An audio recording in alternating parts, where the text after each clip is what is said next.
Imana kuko urazi hari imana nyinshi, hari n'abiyita imana, hari n'ibigirwamana. Urumva nashatse kwerekana imana y'ukuri, yayindi idapfa, yayindi idasaza, yayindi idakangwa n'amasituation, yayindi ishoboye vyose.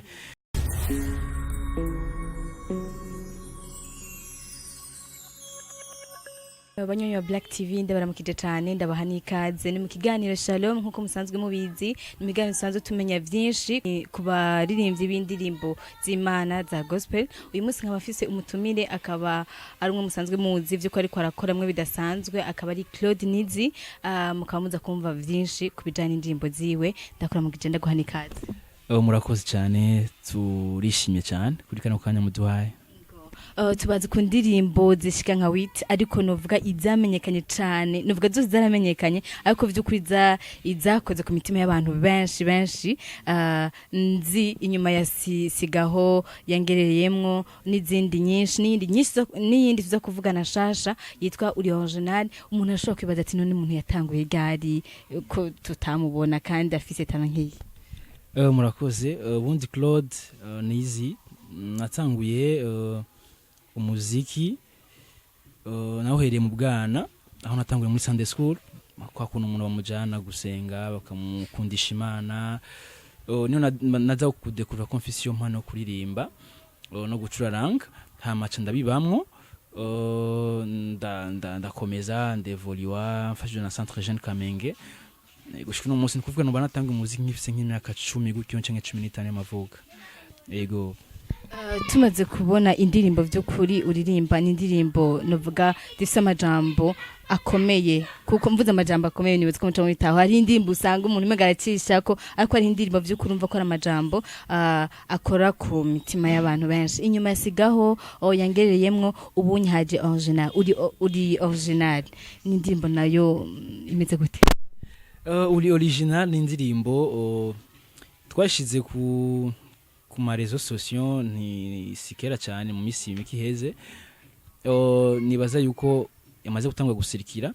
Ni indirimbo twashatse kugaragaza ubukuru bw'Imana, kuko urazi hari imana nyinshi, hari n'abiyita imana, hari n'ibigirwamana. Urumva nashatse kwerekana imana y'ukuri, yayindi idapfa, yayindi idasaza, yayindi idakangwa n'amasituation, yayindi ishoboye vyose. Nico ndirimbo bivuga mu ncamake, kwerekana ubukuru n'ubushobozi bw'Imana. Urakoze cyane. Mu ndirimbo dukunze kubona zawe hariho izo kuremesha, sigaho yangereyemwo. Ubu naho ni indirimbo vyo kuri yerekana ubukuru bw'Imana nk'iyo nyene muhejeje kuvuga. En general ziba zifise message nyene nk'iyo nyene, canke ni kuvuga kwamaza ubutumwa nkuko benshi basanzwe ariko bikora. Okay, murakoze. Normalement jewe ndakunda kuririmba ibiriho canke se ivyo tubayemwo, mu buryo bwo gukiza imitsima ya benshi, mu buryo bwo guhanura, mu buryo kandi bwo kuvuga bwa bukuru bw'Imana. Indirimbo nagize twasigaho yari mu bihe bitoroshe, mbonaho umuntu wese umenga ariko ajanwa n'ivy'ubuzima, kwihebura, unva gucika intege bivanye n'amasituation ariko aragenderamwo. Ariko ndaronka revelation, mama yarambwira ati no, muri bino bihe nyene, muri no situation, muri bino periode abantu badatahura ivyo barimwo, urashobora kuvuga ubutumwa bunyuranye n'ivyo bariko barabona no munsi, bunyuranye cyane n'amasituation barimo ari difficile. Wewe sohora decret kugira abaswe bagira ivyizigiro. Yes, niho naronka iyo revelation. Ndandika indirimbo sigaho kwihebura, sigaho kwiheba, sigaho kuvuga amajambo mabi, kwidodomba, kuko imbere yawe ari heza, kuko ufise Imana ishoboye kandi igira neza. Yes. Ni kibazo nkunze kubaza, kandi vy'ukuri abaririmbyi ba gospel mutanga ubutumwa bukomeye kandi buremesha vy'ukuri, ariko ntimukunze kuboneka cyane kandi message musanzwe mufise yategezwe kuja ahabona nyene cyane kurusha. Ni kwa kuvuga ati nicishe bugufi, simboneke, ibikorwa vyanje bivyo biboneka, ubukuru bw'Imana bwo buboneka gusa cyane. Ntimubona ko vyaririza ko namwe muboneka vy'ukuri? Mbo kuboneka gituma tutanabishira imbere. Mu bisanzwe si twe tuba dushaka kuboneka cyane, ahubwo Kristo ari muri twebwe, ugendana natwe akabana natwe, no tuba dushaka kugaragaza do please, kuko twebwe naco twofasha abantu, nta nico dushoboye ariko ushoboye no tuvuga. niyo tuba dushaka ko agaragara ibikorwa vyiwe bikagaragara muri twebwe nico hanini sino iyo nsohoye ubutumwa message igashika kure igakora kuri ya mitima igakiza igakora kuri wa wundi yarayikeneye kuri je ndavuga ati Imana ishimwe nakoze mission nateza gukora ibindi navyo ubukwira icubahiro ni Kristo.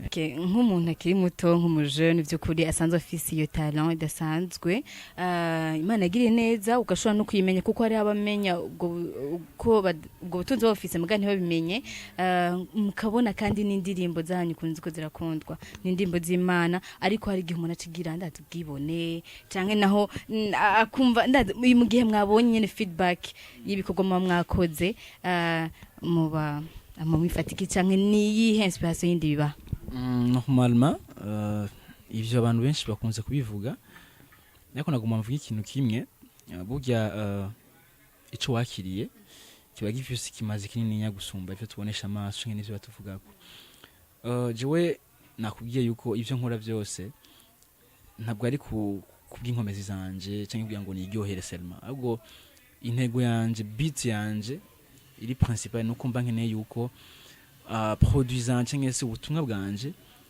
bushika kuri kandi bugakiza wa unda bukeneye kuko turahura na vyinshi abantu benshi donc tubayeho mu isi kandi dufise ivyo tungira tunyuramwo bitandukanye rero je mbanje kugira ngo noneho nereke wa muntu yatevye zigiro yuko afise Imana namba yari mu bintu bitagira kamaro zingamizwe n'ivya bitandukanye ndamuzanira ubutumwa nabwire ko Kristo ari wakiza ari washoboye ari washobora kumugira neza rero iyo question yo ku ego birashobora gushika ugasanga umuntu yatwawe na ya masix niko bivuga urumva ariko igihe cyose turasenga igihe cyose turegera Imana hama twavuga ati Imana ico nakoze jewe ndumuntu atacamaze ahubwo par contre icubero cyose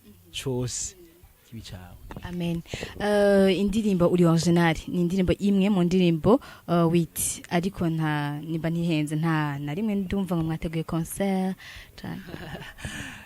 peut-être yuko tutakunda kuzi promotinga cyane cyangwa se kuzivuga ariko maze gukora ibiteramo bishika kuri bitatu nibaza champion nayikoreye ahantu mu Cibitoki muri église yitwa Glorious Church chakibona nayikoreye kuri Centre Jeune Kamenge nikindi kuri Centre Jeune Kamenge bindi navyo ndajabuka murangira amatournée Uganda Kenya Kigali gusa urumva ni kwa kuntu tutaribwa promoting cyane kugira ngo noneho bibe public cyane ariko nibaza yuko mu misiri imbere tugiye gutegura ibintu binini cyane gusumba nk'umuntu asanzwe azi umuziki gukora indirimbo imwe no gukora album igasohokera rimwe na rimwe ni cyatoroshe normalement biravana n'umuntu kandi ni na financement cyangwa se sponsor uko biri kose byose nivyo ariko biravana no kuko kugira album sicoroshe kugira album yukenera budget itari ntoya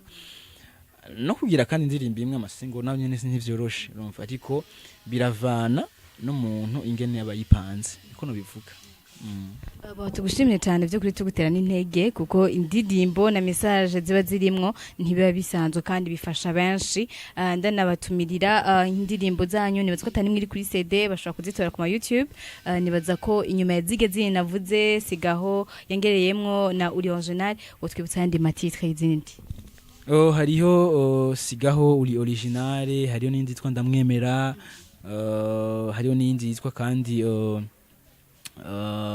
uri original nshasha igiye gusumba yasohotse niyo novuga ko ari nshasha sigaho hariyo yangerereyemwo ndamwemera zose ziri kuri YouTube wandika Claude Nizi ndi kuma réseaux sociaux nka yose Facebook Instagram YouTube n'izindi hose wandika Claude Nizi cyo gihiro cyo gucubona ibikorwa byanje byose Claude Nizi ndabatumire vy'ukuri kugenda kuraba izo ndirimbo ni indirimbo muzohezagirwa ni indirimbo muzohezagirwa vy'ukuri muzoronka izindi ibindi vyizigiro bice mu izo ndirimbo ndagushimire cyane vy'ukuri ndagutera n'intege komeze vy'ukuri Imana ikomeze kuguhishurira kuko nkuko wavuze ntuburirimbo kiciririmbira cyangwa uririmbira abandi bantu ariko bisaba uronke inspiration divine rero mwe muyera gukomeza cyane Amen murakoze cyane kandi naje ndashimiye kuri kano kanya kadasanze mwampaye ino TV yani n'ubwa mbere ndayivugiyemwo niba tuzo turakwana cyane kuko bon ikiganiro Shalom nkuko mubizi kiza kirafasha by'ukuri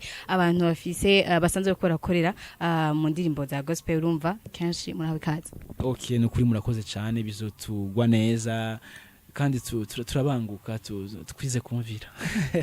Nangonyonyo Black TV ndabashimiye cyane ko namwashobora kubana natwe muri kino kiganiro Shalom nkuko ndabibutse ni Claude Nizi murabidirimbo ziwe zose by'ukuri namwe hama kandi musige ama commentaire muna partager kino kiganiro hama musige ama commentaire bivanye n'ivyo mushaka kugira tubandanye dukora kuvyo mushaka. Ndabashimiye akaba ari Yvonne Kameze kuri micro.